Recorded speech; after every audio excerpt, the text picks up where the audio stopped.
swear.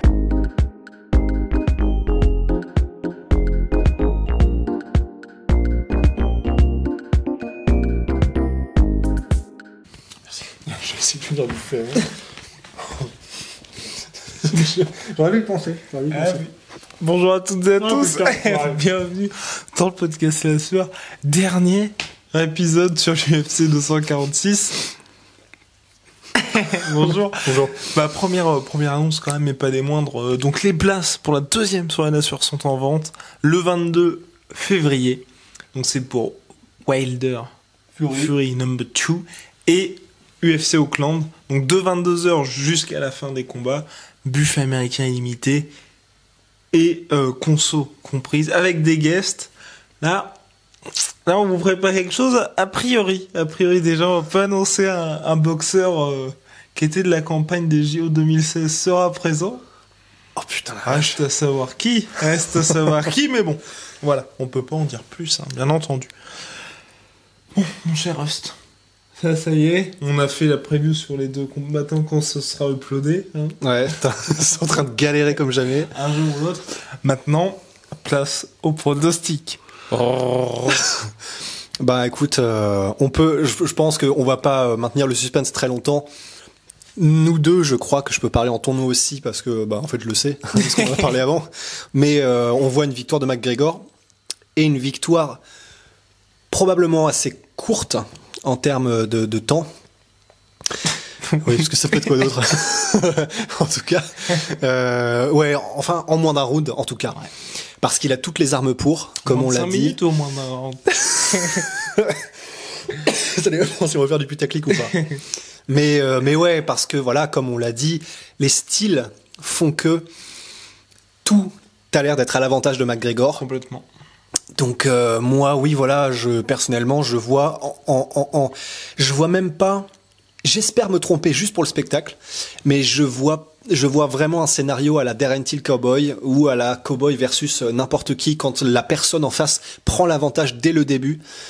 Et je pense qu'il va trouver la faille. Je pense assez rapidement Conor, quoi. Ouais, entièrement d'accord. Après, le gros point d'interrogation, c'est quel Conor nous allons voir. Finalement, contre Khabib, c'était un combat complètement différent, mais on n'a pas vu celui qu'on avait d'habitude, et même lui l'a regretté en se disant j'ai pas combattu avec mon style, avec mes armes. Et là, si on va encore se faire déboîter par les fans de Khabib, ça va être rigolo. Non, mais après, mais cela dit, vrai, objectivement, c'est vrai.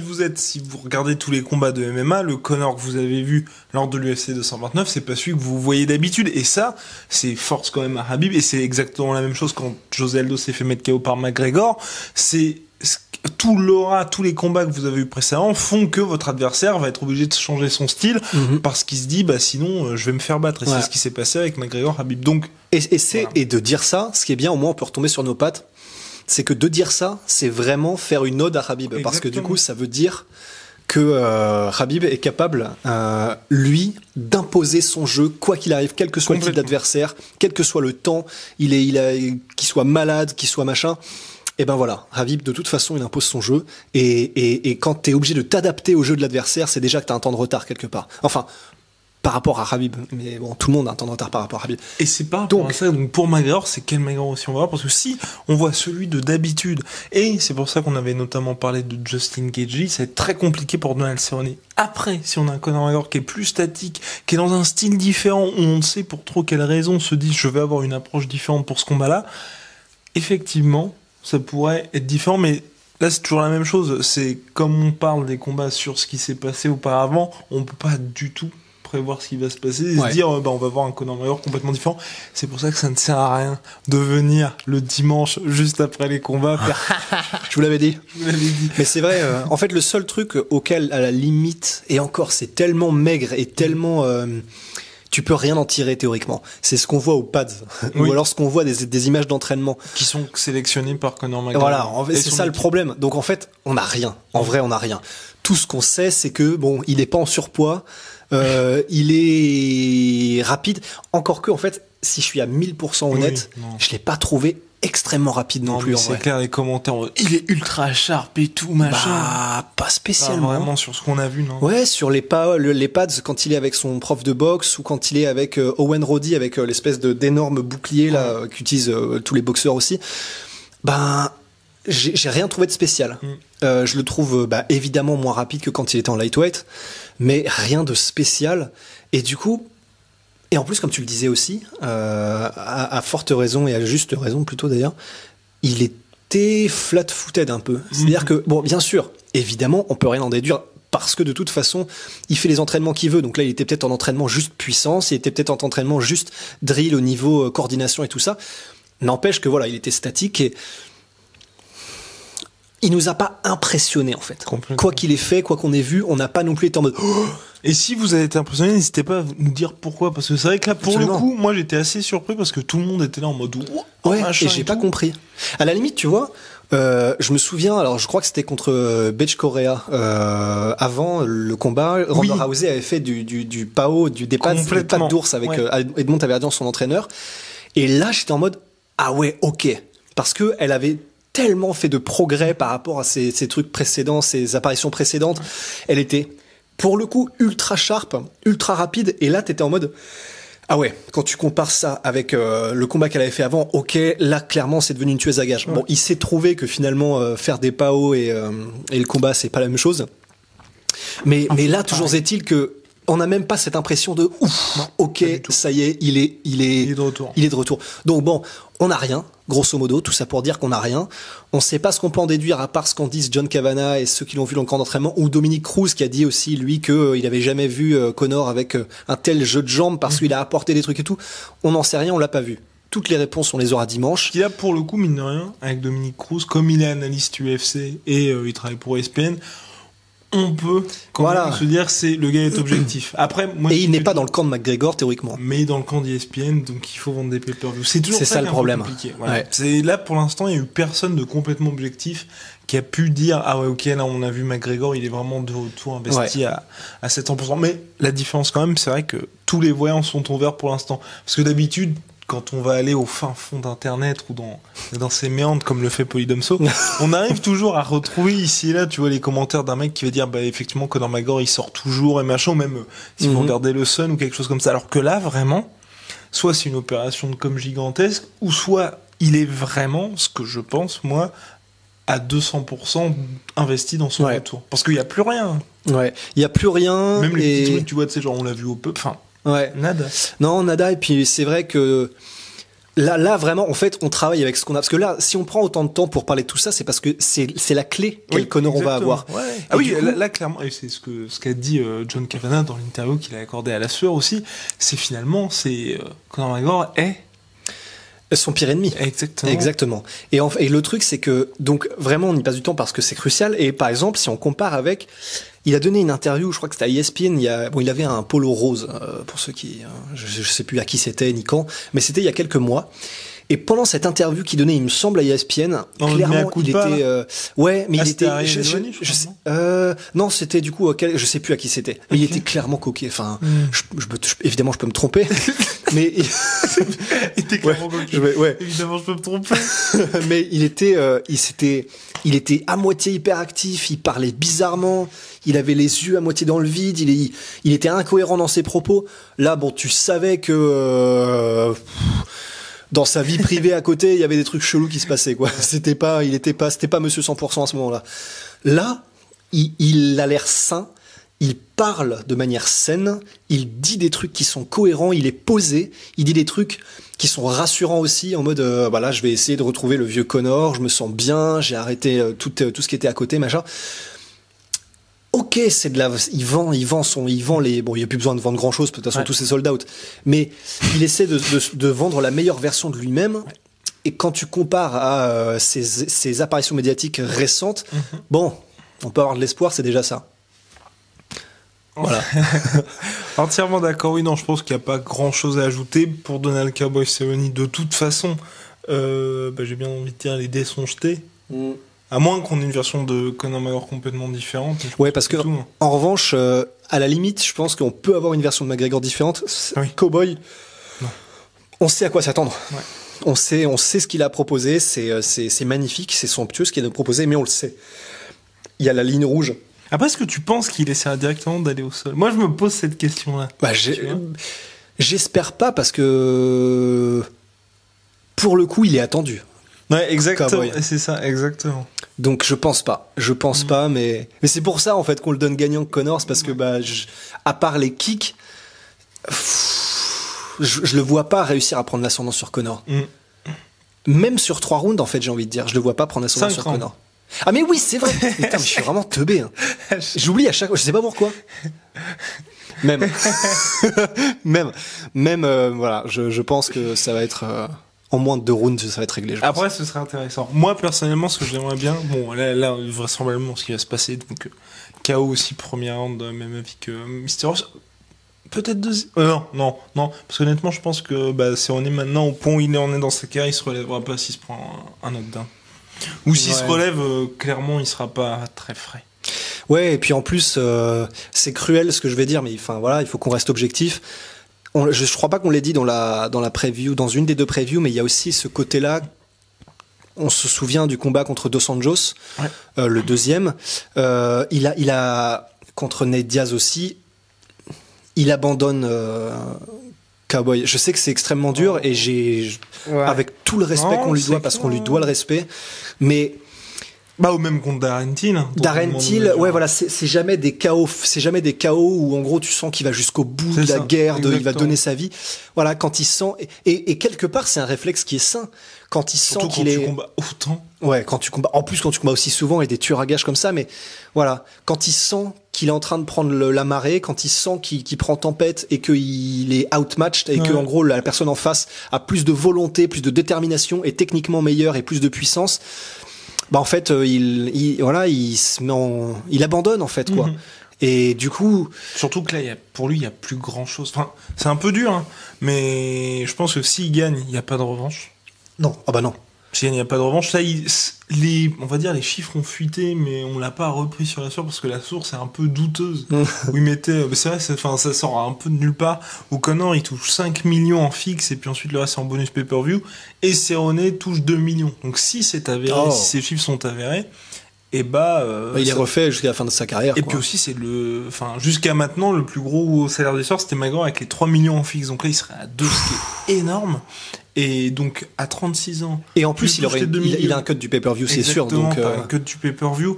Enfin, à quoi bon prendre tarif pour un combat où de toute façon, t'es donné perdant, et de toute façon, même si tu gagnes, l'UFC va pas te donner le title shot parce que t'as perdu contre Gaethje et Ferguson, les deux mecs qui sont. C'est vrai, c'est cruel, hein. Qui sont juste au-dessus de toi finalement. Ouais. Et puis Khabib n'y pensons même pas. Non. Donc honnêtement c'est un peu ce qui est dur, c'est que certes il a dit partout dans tous les médias qu'il allait pas jeter le combat, que c'est pas son style. Évidemment que c'est pas son style, mais pour lui là, déjà au niveau exposition médiatique, on peut le voir avec la Budweiser qui est à son effigie et tout. Il a touché le jackpot et en soi. Ouais, en fait, il a déjà touché le jackpot, mais c'est vrai, t'as raison. Ouais. Et c'est même pas un combat comme Nate Diaz ou d'autres, ou même Khabib avant, où c'est le déclencheur qui fait que tu passes un peu de mec qui est parmi les gars qui comptent à véritable superstar. Là, pour Cowboy, c'est quasiment le cadeau d'adieu, genre comme quand Bisping a affronté JSP. Ouais. C'est le mec, il a déjà tout fait, il a déjà tous les records comme Bisping qui était recordman de victoire à l'UFC à l'époque, et t'as ce money fight quasi inespéré pour la fin de ta carrière. T'es encore compétitif. Ouais. C'est un peu Dana White qui te dit merci pour tout. Exactement, ouais. C'est vraiment, c'est le ballon d'or honorifique, quoi. C'est vraiment, ouais, c'est le bouquet final parce qu'il le mérite. Et tant mieux pour lui, et c'est génial. Il a eu sa Red Panties Night, tant mérité pour quelqu'un d'aussi, qui s'est autant donné pour l'organisation et pour le sport. Mais effectivement, en fait, c'est vrai que si on doit résumer, il a déjà gagné. Ouais. Il n'a pas grand-chose à gagner en plus, en réalité. C'est horrible à dire, hein. Évidemment, sportivement, battre McGregor, c'est génial. Mais je sais même pas s'il y pense vraiment à tout ça, quoi. Entièrement d'accord. Et on ajoutera aussi, pour terminer, d'ailleurs, ce qui est quand même assez triste, je trouve par contre dans les médias, il est complètement effacé, on ne parle que de McGregor. Oui, mais encore une fois, c'est parce que je me faisais la réflexion cet après, mais quasiment personne n'y croit, je pense. Mais en fait, mais en fait, le pire dans tout ça, c'est que dans la manière... J'ai l'impression qu'il va très mal vieillir ce podcast quand mais c'est ce que je suis en train de me dire aussi. Parce que s'il gagne et par KO au deuxième ou troisième round Cowboy, on va vraiment avoir l'air de pingouin. Mais ce qui est bien, c'est que tout le monde aura l'air de pas. Ouais, parce que bon, il y a sûrement des gens qui vont commenter et qui voient Cowboy gagnant et qui ont des raisons de voir Cowboy gagnant. C'est différent. Personne ne voit Cowboy gagnant, tout le monde voit Conor perdre. Ça, c'est différent. C'est soit les gens voient Conor gagner ou voient McGregor perdre. Mais il n'y a personne qui voit Cowboy gagnant. Dans le sens, dans les commentaires. Ah, au niveau sémantique. Exactement. J'ai très rarement vu des mecs qui ont dit Cowboy va battre McGregor. En vrai, c'est intéressant. Hein. Et mine de rien... c'est intéressant qu'ils mettent McGregor va perdre et pas Cowboy va gagner. Je sais, hein, là vous allez nous dire, on est en train de... On va voir tous les mecs. Non mais bref, plus sérieusement. Oui. Donc alors que McGregor, d'un autre côté, lui, il joue sa carrière pour le coup. Mais il joue sa carrière, mais en plus, ce que j'allais dire, c'est aussi que la raison pour laquelle j'ai l'impression il est aussi effacé Cowboy, c'est lui-même, dans la manière de parler du combat, j'ai même pas l'impression qu'il y croit en fait. Je le vois pas motivé, je le vois pas... Vrai. Voilà, je le vois juste prendre ce combat comme il a toujours pris tous les combats, en pensant à moitié à son range qu'il doit construire à côté, en pensant à moitié à autre chose en fait. Je sais que là c'est très subjectif, donc alors là fusillez-moi s'il le faut, hein, si vous voulez, mais oui, j'ai pas cette impression. J'ai pas l'impression qu'il est dedans en fait. Complètement. Oui non, c'est vrai, je suis entièrement d'accord avec toi. Il y a pas. Conor il est en mission. Tout à fait. T'as un mec qui est en mission et de l'autre, mine de rien, il profite un peu. Enfin, ouais, c'est vraiment une attitude complètement différente. Enfin, en tout cas, réponse samedi, swear. Et puis ouais, McGregor pour le coup, par contre, lui, il joue vraiment tout. Donc c'est là aussi que pour l'UFC, rappelons quand même que McGregor, certes, vous pouvez dire que il affronte un adversaire par rapport à ses ambitions qui est quand même pas très ronflant en termes de nom, mais pour un mec qui a pas gagné depuis en MMA, enfin même tout court, depuis novembre 2016 et qui a combattu donc la dernière fois en octobre 2018, on peut pas le mettre directement contre un tueur à gages. Et en ça, quand il avait affronté directement Khabib, c'était déjà un énorme pari parce que reprendre après 2 ans hors de la cage le numéro 1 de la catégorie, c'était assez fou. Et là, comme il veut combattre 3 fois, bah forcément, il y a ce combat de mise en route contre Cowboy, mais mine de rien, il y a énormément d'enjeux parce que là, c'est ce qu'on disait avec Rust en off. Si McGregor perd, là, c'est terminé. Ah oui, par contre, ouais. C'est terminé. Oui. Parce qu'en plus, t'évoquais le fait que même s'il perd, pourquoi pas, il pourrait peut-être revenir ensuite, etc. Je le vois pas, je le vois pas du tout. Enfin, je pense que si on le disait juste avant, je pense que si jamais il perd contre Cowboy, alors qu'il était tellement en mission, qu'il voulait revenir, en fait, ça me fait beaucoup penser à la fin de carrière de BJ Penn, qui à chaque nouveau combat disait c'est bon, je me suis réinventé, je veux remarquer l'histoire, machin, et à chaque fois c'était d'une tristesse mais insondable. Ouais, c'est clair. Donc là, c'est vraiment le tout ou rien pour Conor. Voilà, on a le truc, c'est que voilà, on stylistiquement, ça avantage Conor. Ouais. De ce qu'on a vu jusqu'à maintenant, des vidéos d'entraînement, ça nous a pas impressionné plus que ça, mais néanmoins, ça devrait être suffisant pour gagner pour Conor, à notre avis. Et aussi parce que Cowboy n'a pas l'air à fond dedans, donc c'est bizarre comme combat, c'est bizarre. Mais bon. Je suis en train de très très très bizarre. En fait, l'ambiance générale de ce combat est bizarre. C'est clair, parce que c'est de mémoire, c'est quand même la première fois qu'il y a un truc qui est aussi attendu. Dans le sens où c'est pas un short notice comme Cowboy contre OSP. Ouais. Mais tout le monde pense savoir ce qui va se passer, mais personne n'ose vraiment. Enfin. Ouais. On prétend tous. C'est un peu comme. Ça fait un peu penser à. Tu sais, quand Tyson affrontait. Je sais plus comment il s'appelle. Je crois que c'était le fils de Frazier. Et en gros, tout le monde savait que ça allait être une exécution. Et là, c'est un peu pareil. Enfin. On se trompe peut-être qu'on n'aura vraiment pas l'air fin dimanche matin. Ouais. Mais voilà, on avance comme si tout était déjà écrit à l'avance et du coup l'excitation elle est beaucoup moins là qu'elle n'aurait dû l'être. Complètement. Si le Par challenge exemple, avait été là. l'année dernière, après la victoire de Cowboy sur Hernandez. Ouais, voilà, exactement. Mais c'est vrai que là, c'est très bizarre parce que même vous, de toute façon, je pense que dans les commentaires, quand on fera le podcast recap, si McGregor bat Cowboy en moins de round, vous allez juste dire il a fait le job. Enfin, à mon avis, je pense qu'il y a personne qui va faire il est vraiment de retour, ça y est. À moins qu'il sorte une masterclass comme Eddie Alvarez, tu vois. Voilà. Ouais. On verra. Bon. Nous verrons donc. Petit mot pour My Protein, My Sweet Protein. My Protein. Voilà, des t-shirts, des vêtements, des suppléments alimentaires. Compléments alimentaires. Ouais. Et pas mexicains, si vous voulez ce qu'on veut dire. Ouais. Voilà, donc c'est code la sueur, moins 38% minimum sur toutes les commandes, tous les produits, en plus des soldes. Code la sueur, Voilà, ça s'affiche en début de podcast, pardon. Et puis on a également notre sponsor historique, Jetronomy. Donc Jetronomy, ce sont des savons, mais aussi des soins pour le visage, pour avoir une peau de bébé absolument magnifique, oui. Ouais. Une peau de bébé, mais aussi pour éviter d'avoir des cernes et tout ça. Ça, c'est toute leur nouvelle gamme de soins. Moi, 20€ sur leur pack. Et il n'y a pas de code, d'ailleurs, c'est uniquement sur leur site. Et puis, la fameuse offre également. Savon offert dès 45€ d'achat. Bim bam boum, merci Jetronomy, merci surtout le Big Boss Jetronomy qui ne manque pas d'excellents conseils. C'est clair. Conseils. On ne le remerciera jamais assez. Ouais. Bien, je pense qu'on a fait le tour, mon cher Rust. Et oui, et puis pour les t-shirts là sur Lyon, it's over. It's sold out. Over and out. On vous tiendra au courant si jamais il y a une collection dans les semaines, mois à venir. Au revoir Guillaume. Au revoir. Swear.